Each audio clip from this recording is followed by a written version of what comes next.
प्राचीन कथा। सत्यवादी राजा शालिवाहन। बहुत समय पहले की बात है। दक्षिण भारत के एक छोटे राज्य में राजा शालिवाहन नामक शासक राज करते थे। वे अपनी सत्यनिष्ठा, ईमानदारी और न्यायप्रियता के लिए प्रसिद्ध थे। प्रजा उन्हें देवता के समान पूजती थी, क्योंकि वे हर समय सत्य और धर्म के मार्ग पर चलते थे। एक दिन राज्य में भयंकर सूखा पड़ गया।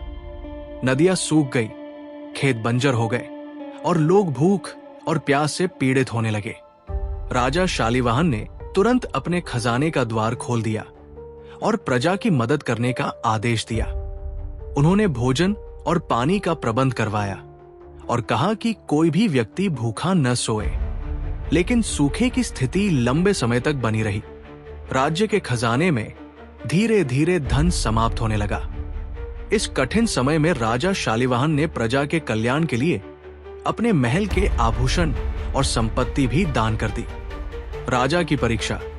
एक दिन एक वृद्ध तपस्वी उनके दरबार में आए और बोले, राजन, मैं कई दिनों से भूखा हूं, क्या आप मुझे भोजन दे सकते हैं?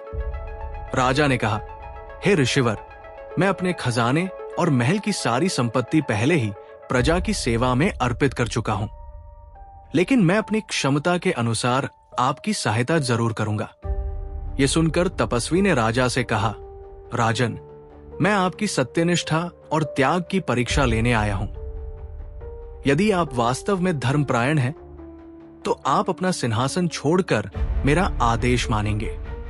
राजा शालिवाहन ने बिना किसी हिचकिचाहट के अपना सिंहासन तपस्वी को सौंप दिया और साधारण वस्त्र पहनकर महल से बाहर चले गए।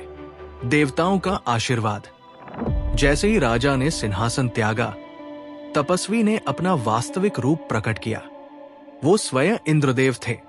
इंद्रदेव ने कहा, राजन, ये सब तुम्हारी सत्यनिष्ठा और प्रजा प्रेम की परीक्षा थी।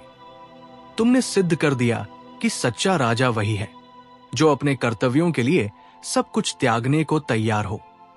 अब मैं तुम्हारे राज्य में वर्षा कर दूंगा और तुम्हारा राज्य फिर से समृद्ध हो जाएगा। इंद्रदेव के आशीर्वाद से राज्य में भरपूर वर्षा हुई। नदियां और तालाब फिर से भर गए और खेत लहलहा उठे। राजा शालिवाहन को उनका सिंहासन वापस मिला और उन्होंने अपनी प्रजा के कल्याण के लिए जीवन भर कार्य किया। ये कथा हमें सिखाती है कि एक सच्चा नेता वही है जो अपने लोगों के सुख दुख को अपना समझे। सत्य, त्याग और धर्म के मार्ग पर चलने वाले व्यक्ति को अंततः ईश्वर का आशीर्वाद प्राप्त होता है। राजा शालिवाहन का जीवन हमें ये प्रेरणा देता है कि दूसरों की भलाई के लिए अपना सब कुछ न्योछावर करना ही सच्चा धर्म है। अगर आपको हमारी ये कहानी अच्छी लगी तो प्लीज हमारे इस चैनल को सब्सक्राइब करें, लाइक करें, कमेंट करें और अपने दोस्तों के साथ शेयर करें। धन्यवाद।